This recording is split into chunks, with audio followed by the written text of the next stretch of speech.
This is the fourth and last in the series of community planning conversations that I've been doing here at the second annual Passive House Conference that's being held in Urbana, Illinois. And this conversation is really rather exciting because two of the presenters are working on very interesting projects of developing passive house communities in the states in which they live.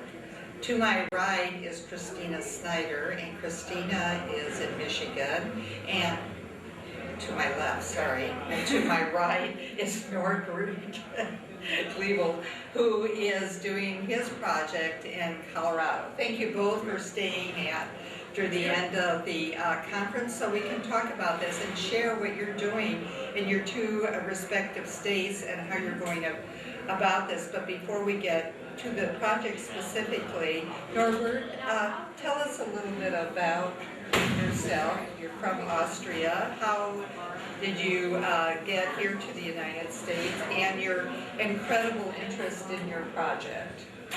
Yeah, I'm pleased to do that. I came to the U.S. for more or less permanently about 12 years ago, but the first time in the 60s because I went to Columbia Business School, got an MBA there, and lived in New York City for a few years, and then I went back to Europe for 20 years and returned 12 years ago.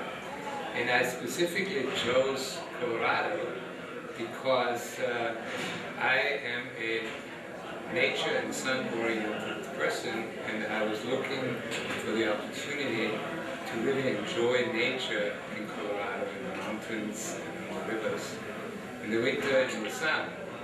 And 3 years ago, I got so motivated that I wanted to use the sun not just for my pleasure, but also for powering a community.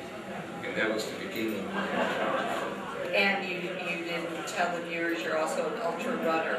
Another reason for choosing that area of Colorado. Christina, please tell us a little bit about yourself. Well, I'm an architect and an adjunct professor at Lawrence Tech University. And is located where? That's located in the suburbs of Detroit, Michigan. My interests have gone back to early childhood in energy efficient design, but it kind of started snowballing when the state of Michigan decided to have zero energy home competitions in 2002 and 2004 that was open to students. And I started contacting all of the schools in Michigan to offer my services and teaching a class on how to get to zero energy homes and helping the students enter the competitions. And they won both of the competitions that the state held. And then we decided to go for a solar decathlon project. We just got back from that solar decathlon project the week before I came to this conference. But I've been involved with the Manitou Arbor Eco Village project for about 3 to 4 years now.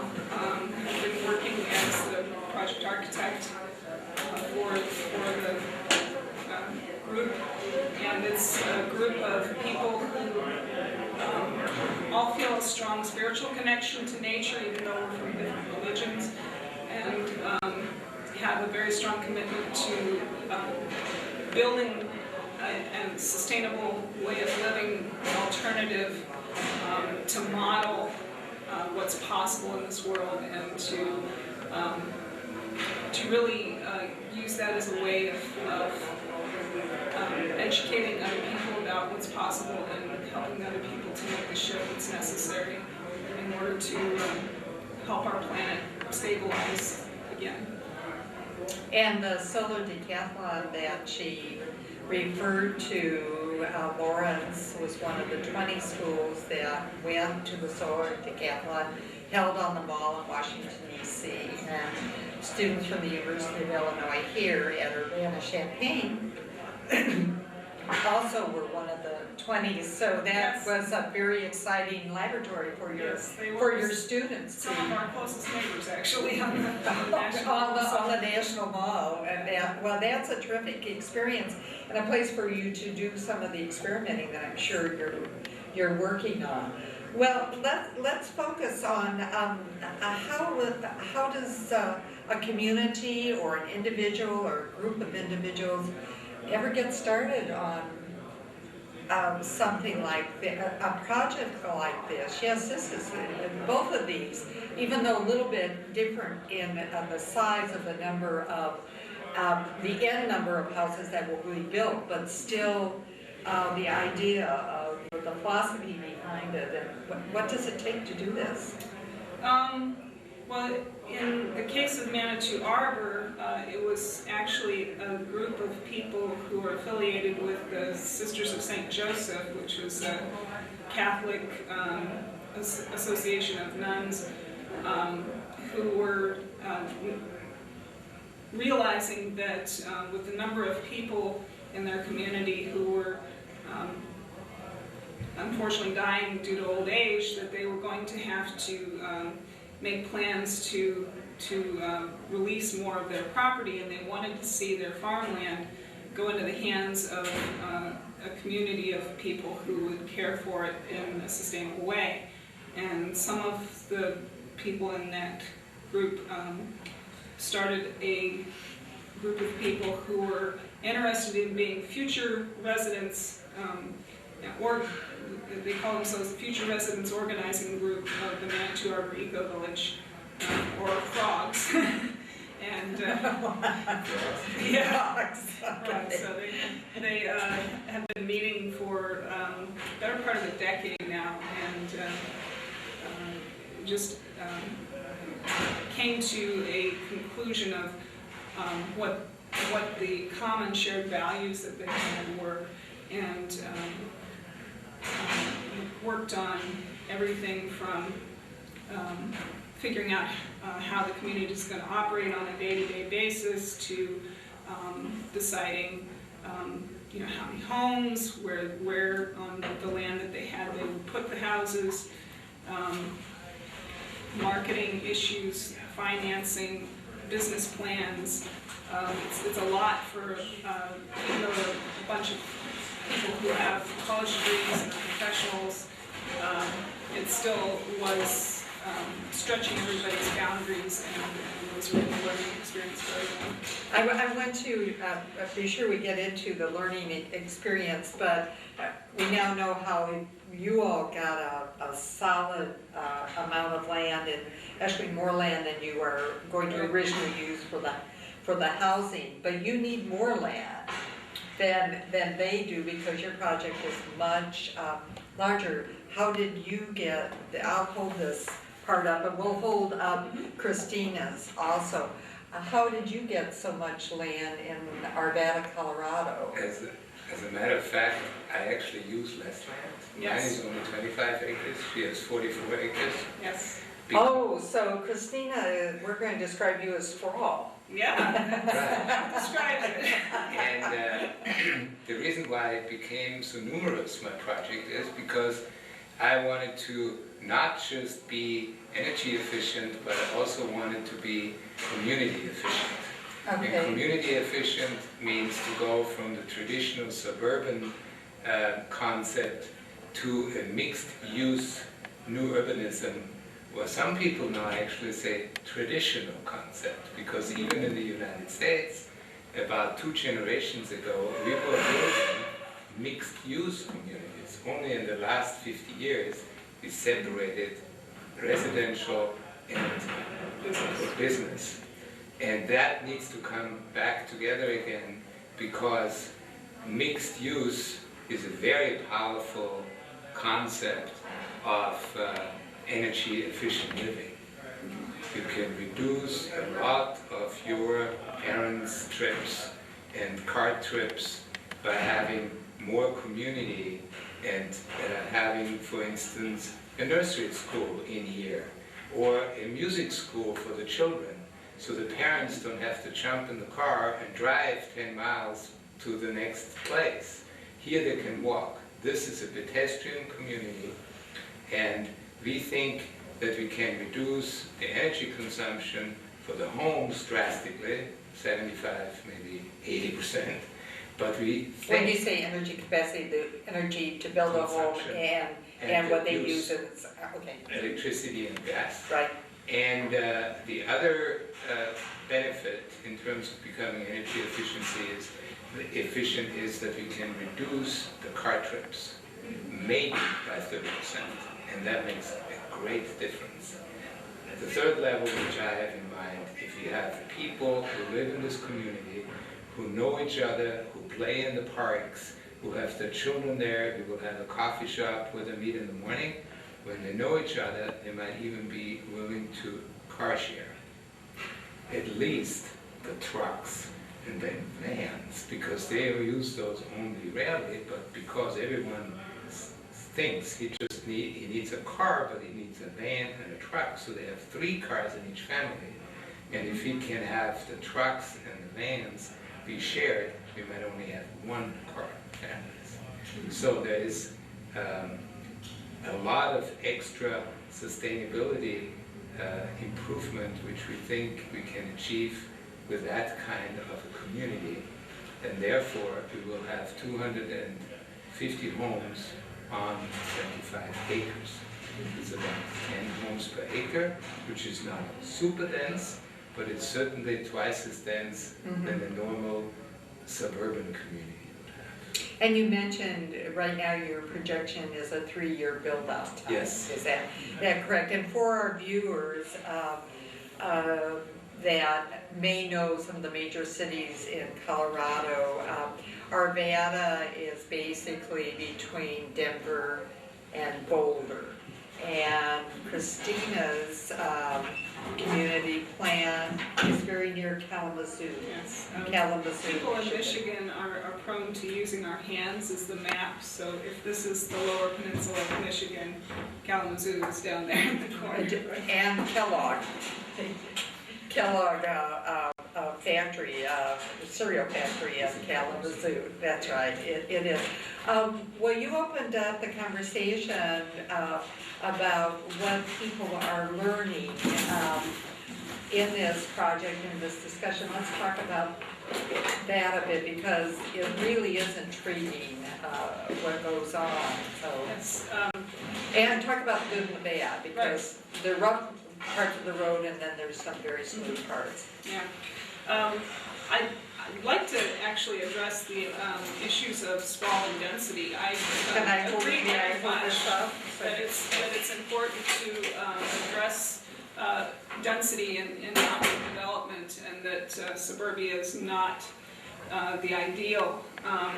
The area where we're building is very loosely populated agricultural land.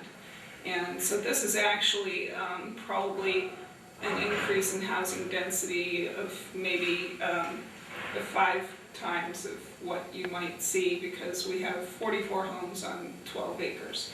That's nowhere near where your community is, but the context is different, and it's also appropriate to pay attention to what the existing context is, and make sure that you're integrating yourself into a neighborhood. Well, that's a very important point. And so these are good comparisons. Right. Yes. It's also economically driven. I'm sure that our land here is about 4 or 5 times as expensive as your land there. So we have the same relationship. Your density is 4 or 5 Yes, times. and we're both working towards affordable housing, which is a very important thing, because to date, a lot of the super insulated and very low to zero energy homes have been built by wealthy people, and it's important for people to know that it's something that benefits anyone of any income class, and should be possible to be accessible to all. Well, I want to be sure we get back to that, but I still want to hear for our viewers about the learning curve. You're going through a little bit different one, because you're not quite working with people who are going to live there, or am I incorrect about? We're already working with people. Okay, so you have that learning curve that you can talk about. We got an article last Christmas in Denver Post about this project, and we had just started our website, and we got 350 people signing up for the website, and we have been in conversation with them over the last 12 months or 10 months. And so we already have a group, and since Pure Energy Homes are a very, very new product for many home buyers, we were reaching out to them and we were discussing with them what is really of particular interest to them, what is puzzling them, and we are already in a kind of getting to know each other process, although we haven't officially started selling the home. And during your presentation, you mentioned a survey that you had done. This might be very helpful to share those results. Absolutely. Yes, we did a survey and we wanted to find out how important for home buyers, and these are not the ones which we had on our list. These were just general interested home buyers out of the Denver metropolitan area. And we asked them about 10 different characteristics of a home which they would value highly.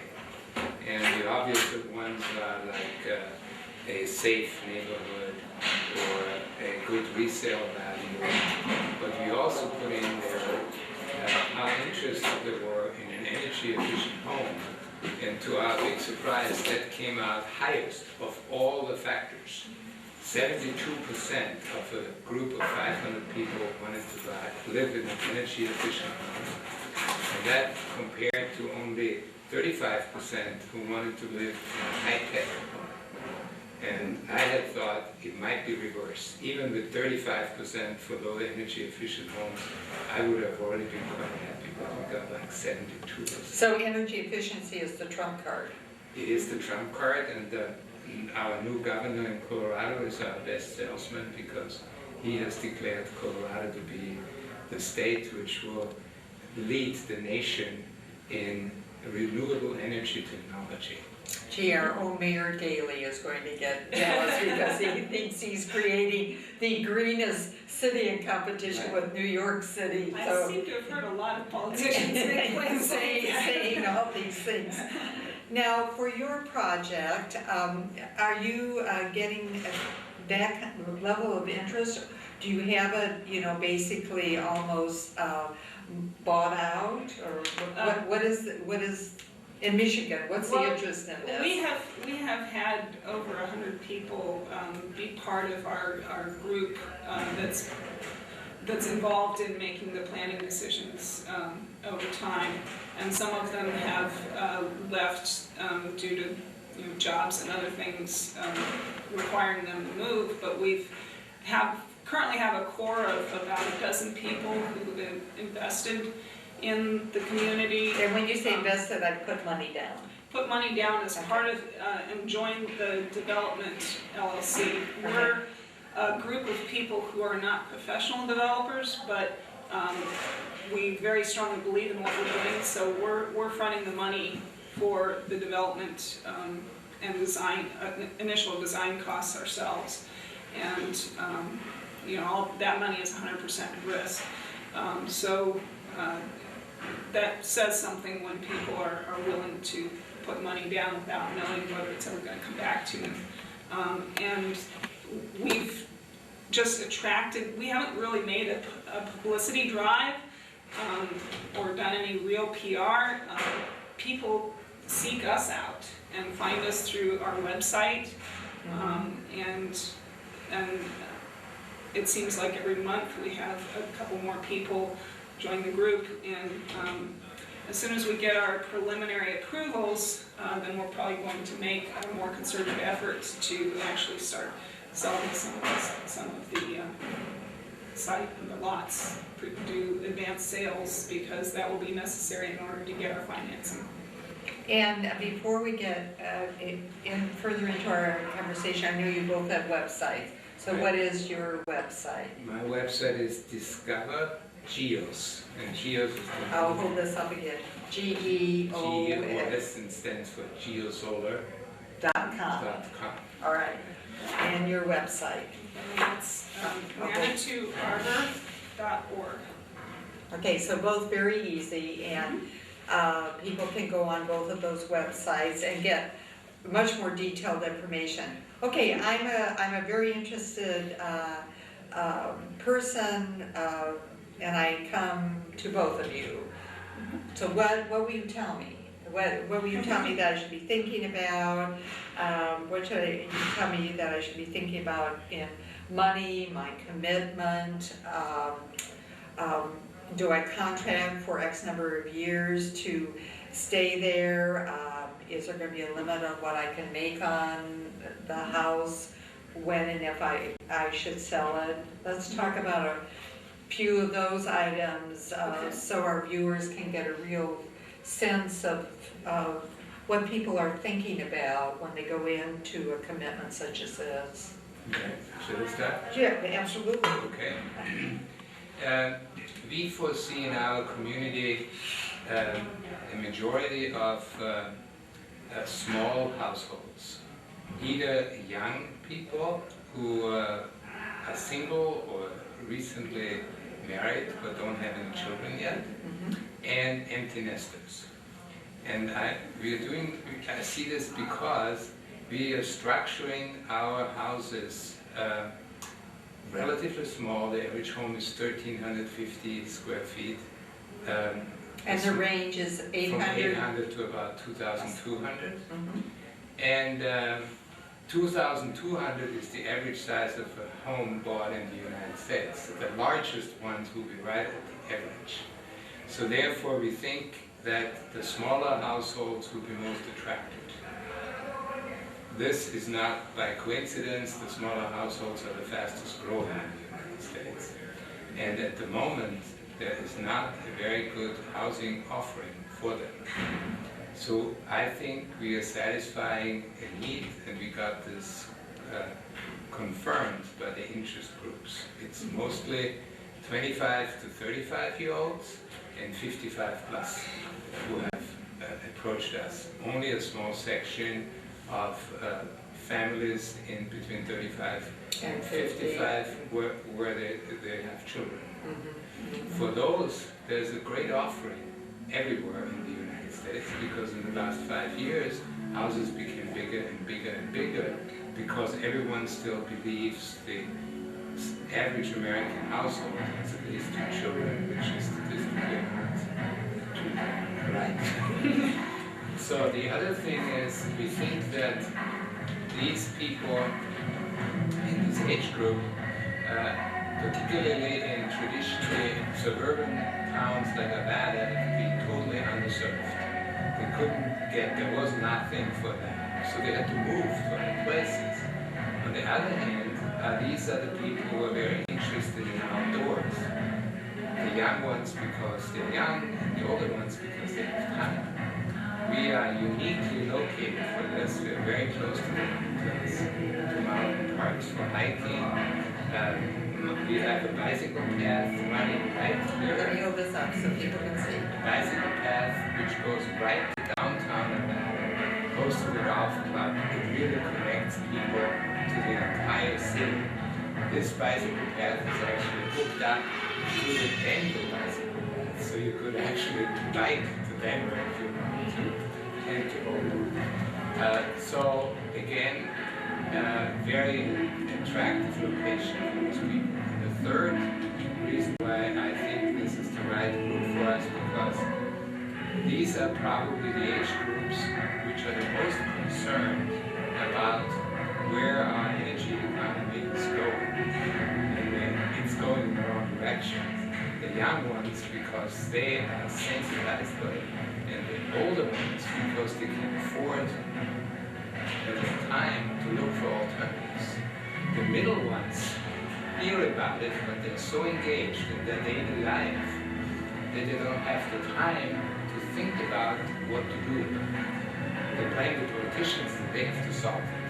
But the two edge groups are the ones who get actively involved. I meet those in all the activity groups. They are the ones who are going to change our direction. And I want to offer them an opportunity to to do it. And are you seeing the same population being interested in the state of Michigan? Yeah, we do have a higher percentage of older folks who are actively participating in all the decision-making meetings right now. We have a few people who are in their middle years and young family years, and a couple of people that are like college student age. But it's harder for the people with families because they have obligations to be as actively involved in the decision making and the actual work of doing the development. But we anticipate that it's going to be, and we tried to design it so that it has something to appeal to all ages. And I think that's really important to do that. Now, I'm retired and I have a very limited income. How in the world will I be able to take advantage of this opportunity? I'm very concerned about energy. I'd love to live in a passive house.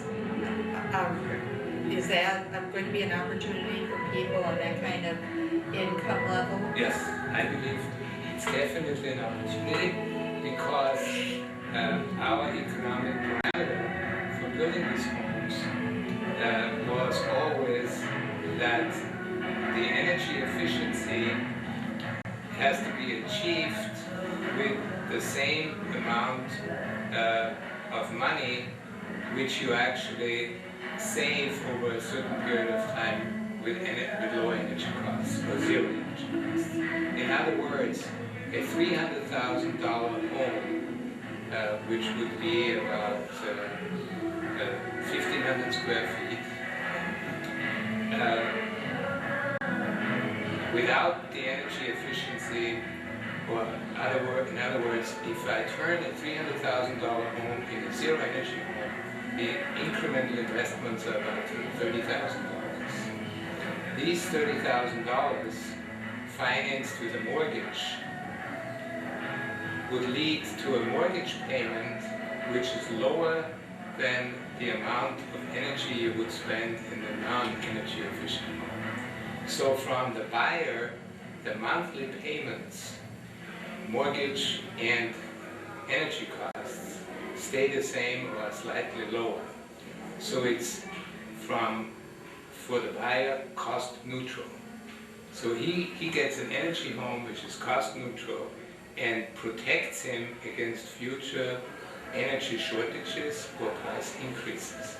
Because all our energy will be produced renewably, that means with photovoltaic cells, and we are buying them at today's prices, and these prices are fixed. Everybody knows that energy prices will go up, conventional energy prices, because coal goes up, oil goes up, natural gas goes up. And it might double in the next 3 years. If you buy a house in this community, you are sheltered against increases.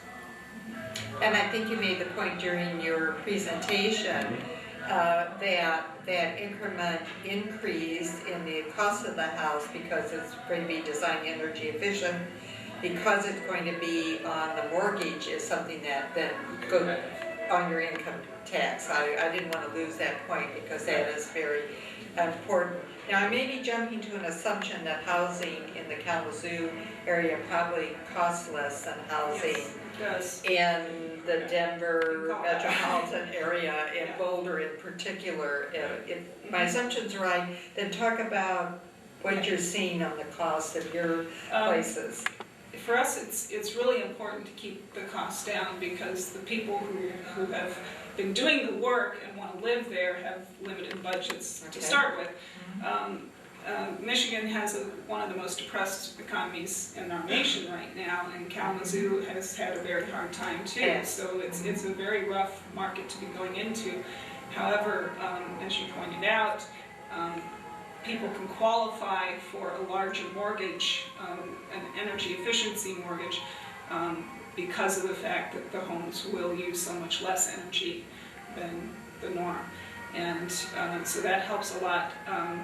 We're trying to keep the homes, for instance, we have an apartment building here.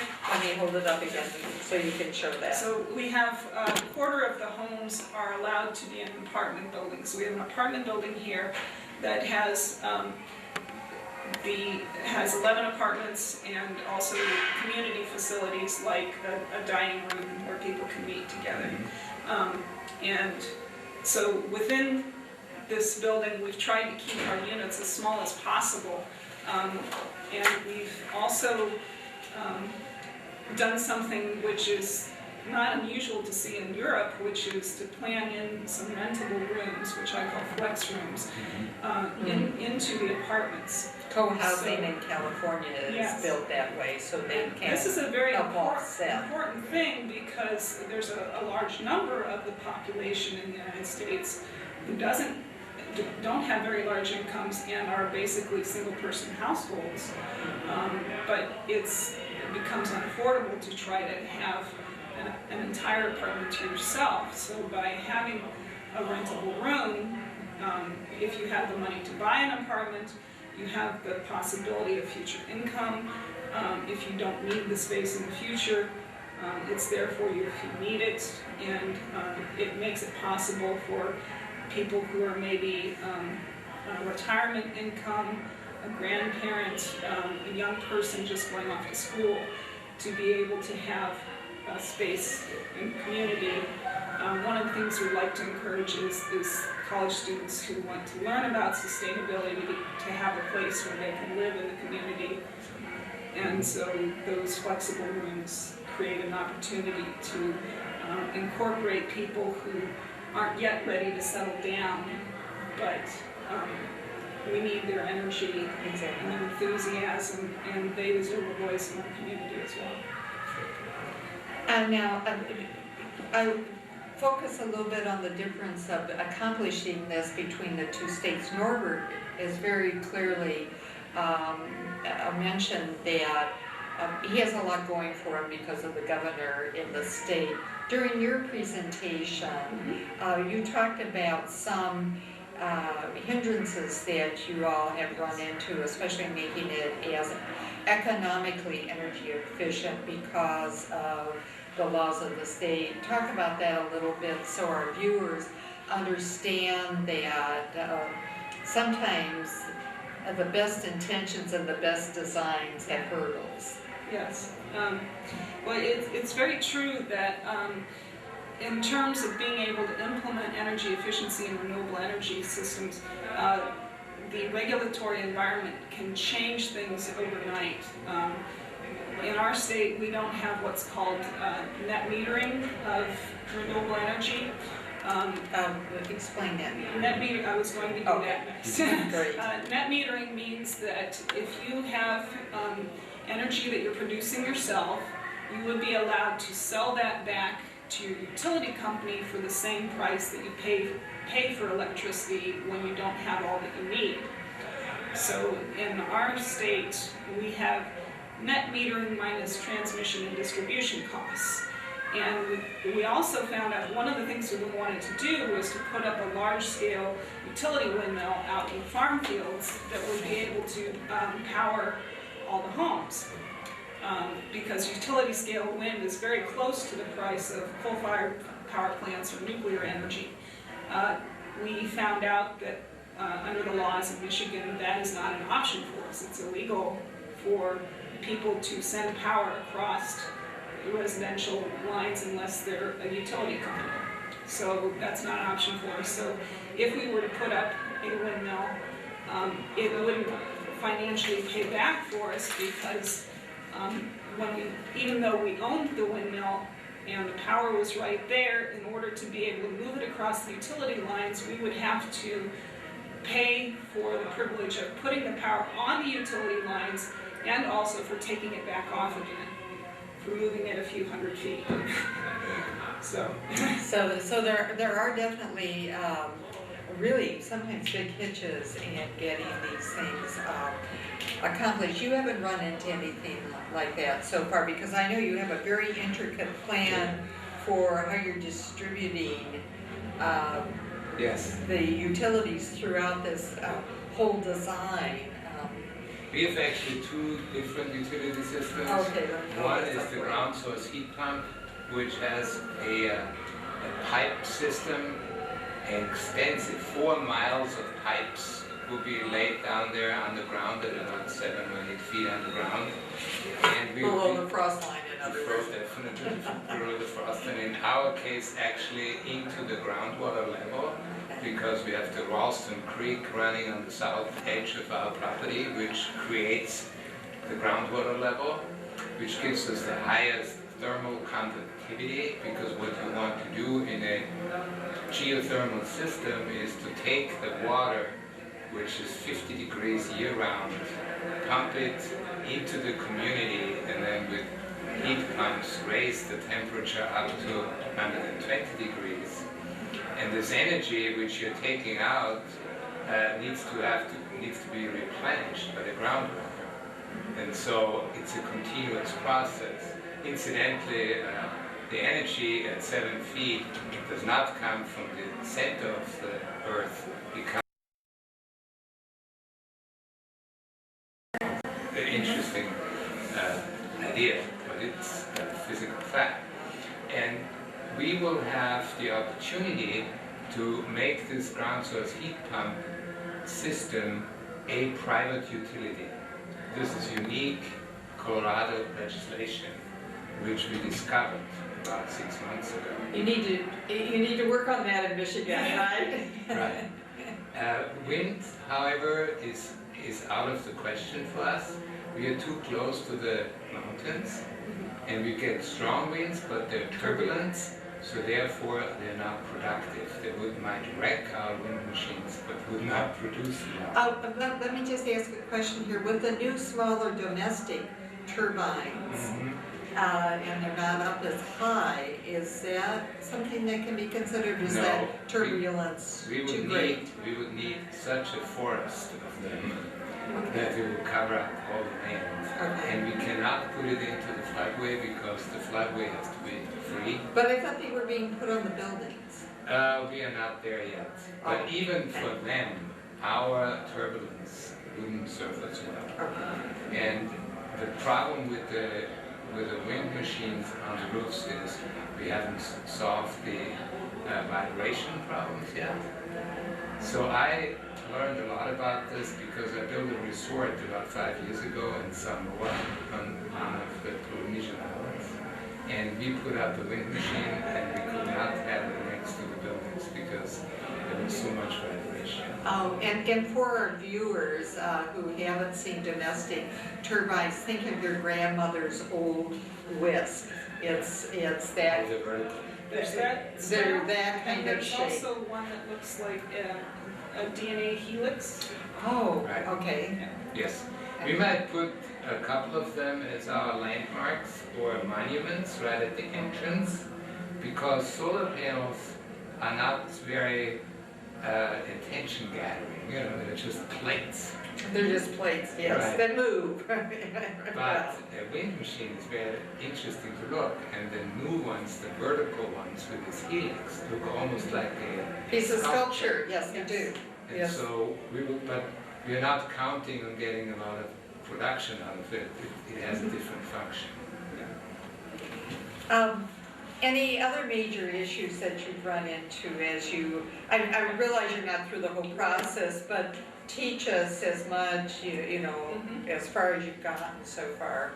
I think one of the things, like he mentioned his geothermal heating system, this illustrates one of the benefits of high density development. With the houses spread out a little bit farther, it turns out that, and with doing the super efficient passive house standard where we'd only be needing about 1/10 of the space heating and cooled energy, we end up, the geothermal systems would cost, for a household, it would cost way more in terms of the initial investment, then it would pay back The return rate. the return rate, because you can do the heating with small electric resistance elements, even though they're not as efficient as the geothermal system. And we also ran into problems with a district heating system would have to be operated 24/7, and we would not need all of the heat energy for the small number of homes that we have in geothermal and or biomass. So it looks like the district heating is not going to be cost effective for this small number of houses spread out farther. But it could, as you have pointed out, It works very well in for that. high density. And this is, I hadn't thought about this aspect of the comparison, but it ties in with this very last part of this conference when people were mentioning boilerplating doesn't work. And the climates aren't too different here, but the layout is. They're somewhat different, quite a bit different in terms of the amount of sun. Right. That's true. I was thinking of the heating degree days in the cold, but the sun variable is. Colorado is much more of an arid climate. Yes. Which So you get less 3 times clouds. the sun Yeah. hours.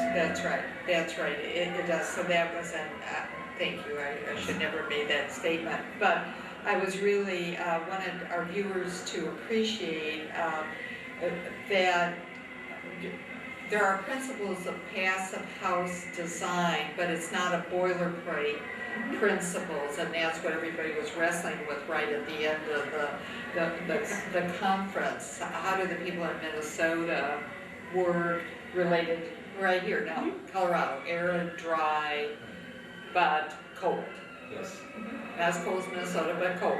And what do you think about differently? And this was a beautiful comparison, just how you're thinking through the Right. heating aspect of it. I would like to make a comment though.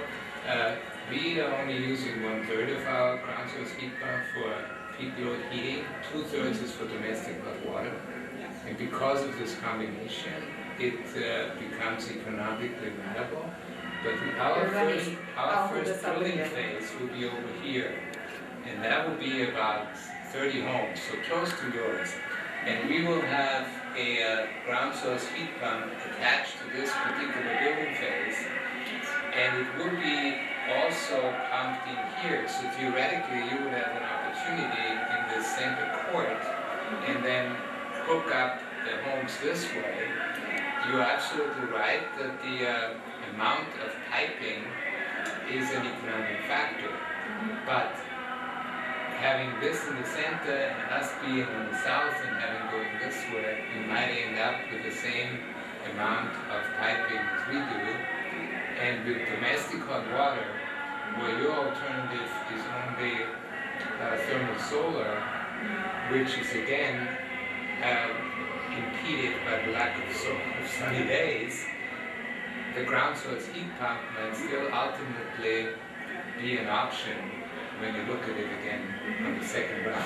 This is such an excellent conversation between the two of you for our viewers to hear and appreciate the talent of the people who have been here for these 2 days and wrestling with these and the seriousness with which they are evaluating their projects and testing them and questioning and the learning curve, as everybody has expressed, their personal learning curves have been terrific and very collegial exchanging of ideas and everything.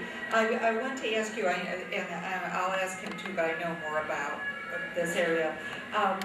Are there other types of these compounds and living areas in the state of Michigan? Are there co-housing areas? Yes. This is very close to co-housing. The principles of co-housing, basically, it's shared housing, it's a form of intentional community where people are making decisions together.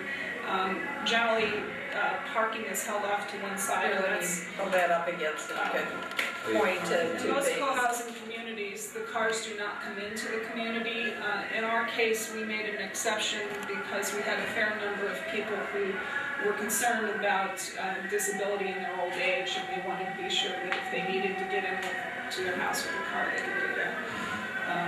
And are you going to have a common house?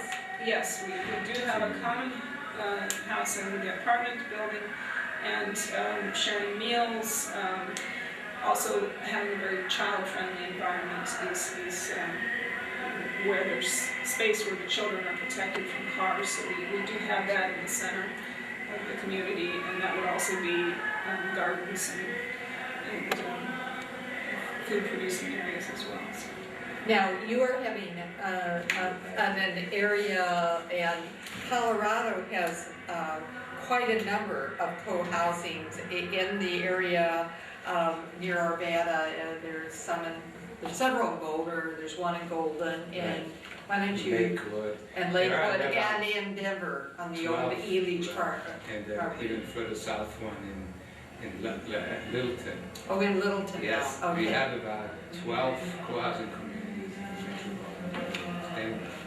And people can search just co-housing on the internet if they're interested in understanding. It's actually a philosophy behind housing, which Christina laid some very good groundwork about. Now, you're going to have part of yours Right, you will as have a co-housing. co-housing community in the south end of the property with a common house being very close to our community center. That will be the community center. And we have found that co-housing people are not just sharing with each other, but they're reaching out to the neighborhood. So we actually believe that it will become not just a common house for the co-houses, but a common house for the entire community. And the common house will also have some guest houses, and they've already told us that other people of the community can use them when they're available. So it's a very important element for the whole concept. And just a reminder, viewers, that you already mentioned about sharing more, the trucks, and I'm sure that's We part of also what you're building into your plans, car sharing of big Right. tools like not everybody having an extension ladder just to put it down to the Or concrete. lawnmowers. Yes. Yeah.